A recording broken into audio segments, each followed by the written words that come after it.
وعلى آله وصحبه أجمعين أما بعد. Na penda kuuliza swali maana la mwongozo. Tunasoma elimu hii na bila shaka kuna njia ambazo zinamfanya mtu aweze kupata elimu hii.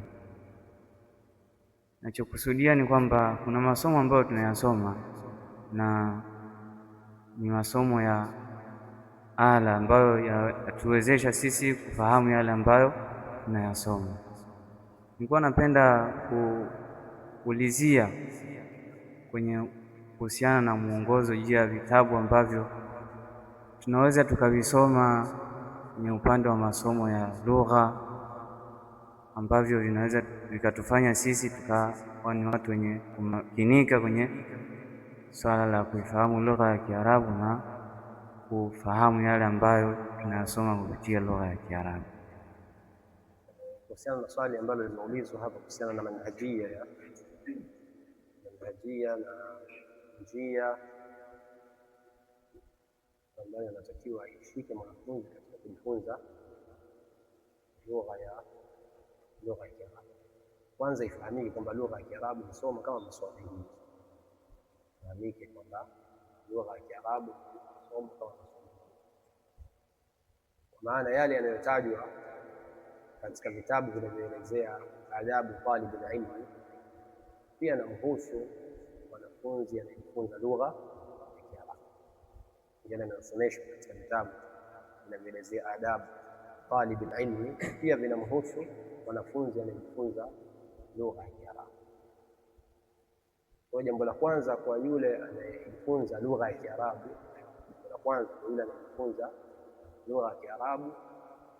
ajipambe na adabu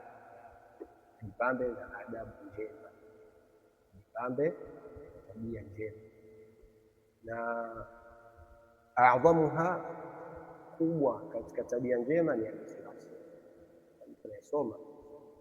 Anayesoma lugha ya Kiarabu anatakiwa ajipambe na tabia njema, na tumesema tabia kubwa ni al-ikhlas. Asome kwa ajili ya Allah subhanahu, asome kwa ajili ya mashindano.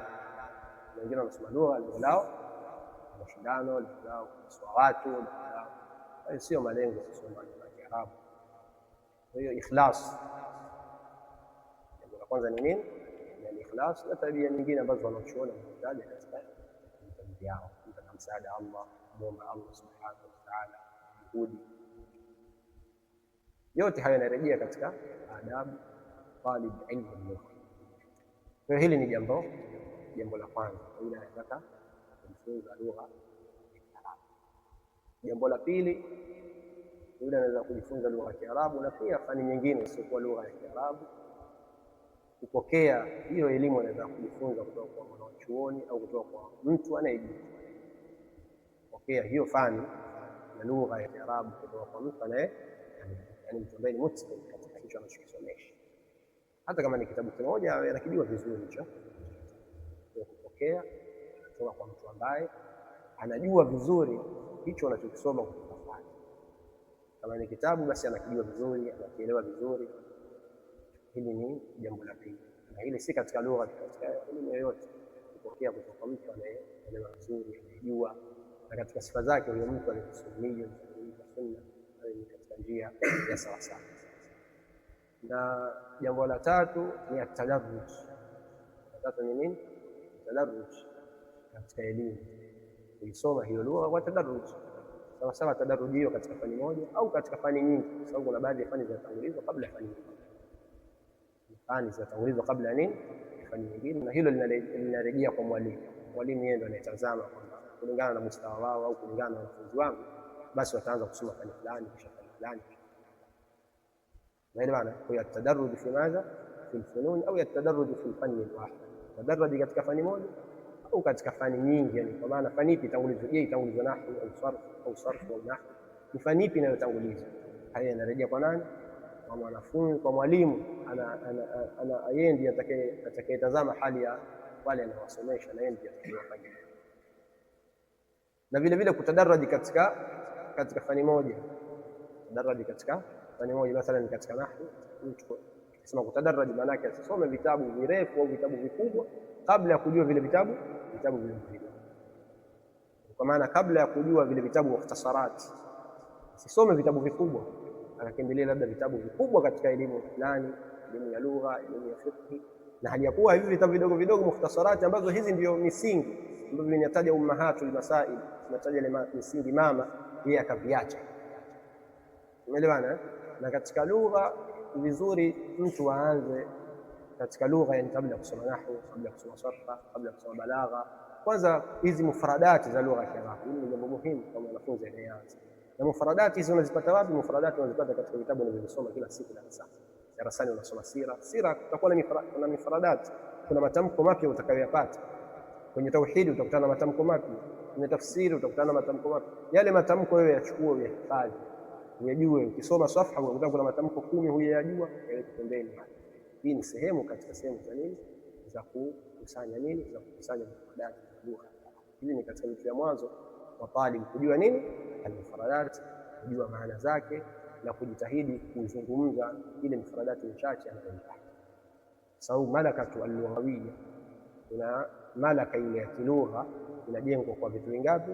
Vitu vinne au vitu viwili. Kuna vitu ambavyo ni tunaviita al-mukharajat na kuna vitu vinaitwa al-mudakhalat. Al-mudakhalat ni vile ambavyo unavyoviingiza. Al-mukharajat ni vile unavyovitoa. Mudakhalat yani unavyoviingiza ni kama vile kujisomea al-qiraa. Haya ni katika mambo ya mwanzo kwenye lugha. Qiraa, mtu jitahidi kusoma mara kwa mara, kusoma maneno ya Kiarabu na hasa Qur'ani. Hivi ndio vitu vya mwanzo. Usome Qur'ani, jitahidi ujue kusoma Qur'ani, ujue kusoma hadithi. Jambo la kwanza lakini Qur'ani, usome Qur'ani vizuri. Jitahidi ujue kusoma Qur'ani vizuri, al-qiraa. Na jambo jingine al-istima'. Al-istima' kwa maana kusikia. Hizi ni katika mudakhalat, vile ambavyo vinavyoingiza. Kusoma, ujitahidi usome na ujitahidi nini? Usikie maneno ya Kiarabu. Unayasikiaje maneno ya Kiarabu? Unasikia maneno ya Kiarabu kupitia walimu wanaosomesha darasani. Vile vile kusikiliza mashaikh wa Kiarabu, ulama wanaozungumza lugha ya Kiarabu fasaha, kusikiliza. Vyote hivi ni katika vitu vinamsaidia kukuza lugha yake. Ni mtu ukiwa unamsikiliza sana sheikh wanaochuoni anazungumza Kiarabu, unamsikiliza mara kwa mara, anakuathiri katika kuzungumza kwako, anakuathiri katika kuzungumza. Tumeelewana? Kwa hiyo istima', kusikiliza. Halafu kuna al-mukharajat, hivi umeingiza. Halafu kuna al-mukharajat. Mukharajat maana yake kutoa, maana yake uzungumze. Jitahidi sasa uzungumze Kiarabu na hesabu.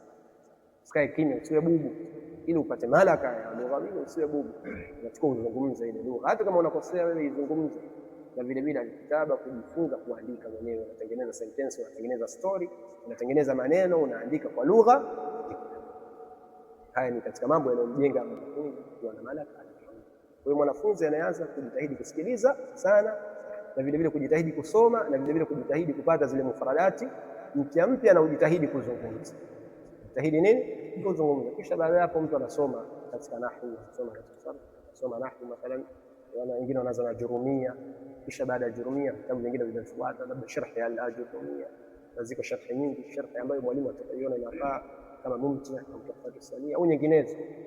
Baada ya jurumia kuna vitabu vinavyofuata baada yake, ad-durratul yatima, kuna mutammimatul ajurumia, kuna mulhatul i'rab, kuna qatrun nada, kuna shudhurul dhahabi, kuna qawaidul i'rab. Vitabu vyote vitabu vya Ibn Hisham rahimahullahu ta'ala.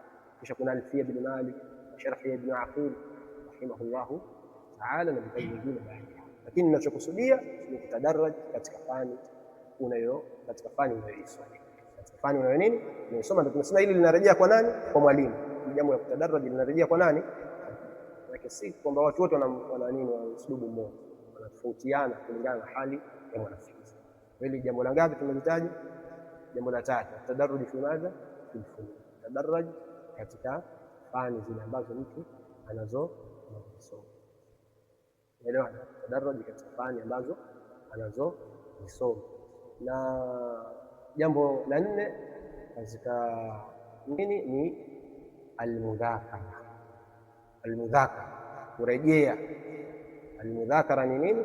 Kurejea, kuhifadhi kile unachokisoma, kujitahidi kukidhibiti, kupunguza kile unachokisoma. Yani Ikiwezekana, ili udhibiti elimu, unachukua kidogo, unasoma kitu kidogo, unakikariri na kukirudia mara kwa mara. Almudhakara ni muhimu, yani usihame kitabu kwenda kitabu kingine kabla ya kukielewa kitabu cha kwanza. Kama ni Jurumia umesomeshwa safha moja, usihame safha ya pili kwa hiyo safha moja ilifanya nini, ilielewa. Hata ukibaki hapa siku 9, siku 10, siku 20 mpaka uielewe, ndio hapa. Maana usihame sehemu kuna sehemu nyingine aliyokuwa ile sehemu ulifanya nini, sababu elimu ya nahwu ina mafungamano.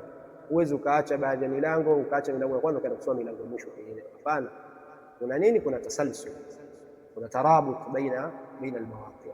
Kwa kinachotakikana kwako wewe mwanafunzi ufanye mudhakara na ujitahidi kudhibiti kile unachosoma kabla ya kuhama kwenda nyingine. Jitahidi urejee, jitahidi kukariri, jitahidi uhifadhi, na si lazima uhifadhi matamko yake. Kuhifadhi matamko ni bora, lakini kuhifadhi maani.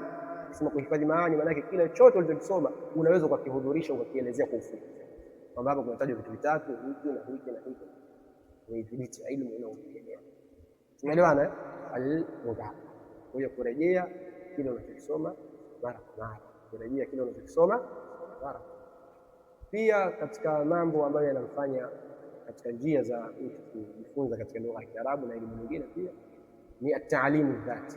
At-ta'limu dhati ni kwa maana ya kujifunza wewe mwenyewe, ni kwa maana yule ambaye sasa shapata shasoma, ana malaka au ana nini, ana kudra ya kujisomea, ana adati za kujisomea, ajisomee vitabu, tazame katika shuruti za wanachuoni, lakini kwa yule ambaye ameshasoma na ameelewa. Kwa hiyo hizi ni nini? Ni njia za kutafuta elimu ya lugha na elimu nyingine kwa ufupi. Unaelewana? Kutafuta elimu ya lugha na elimu nyingine kwa nini? Kwa ufupi. Wazi? Na pia katika mambo nimesahau jambo jingine, kufanyia kazi. Ndio nilitaja kule kwenye tahadduth, kufanyia kazi. Ukiwa unasoma basi jitahidi, kama ni kanuni za lugha uchunge katika kule kusoma kwako. Ukikosea rudia, usome sawa sawa, ufanye mazoezi, tadrib na tamrini. Ushasoma fa'il, ushasoma maf'ul, ushasoma mubtada wal khabar, jitahidi ukisoma ufanyie kazi zile kanuni. Ukizungumza jitahidi ufanyie kazi zile kanuni ulizosoma katika mazungumzo yako, katika kuandika kwako, katika kusoma. Yote haya ni katika mambo yanayompa mtu malaka katika kila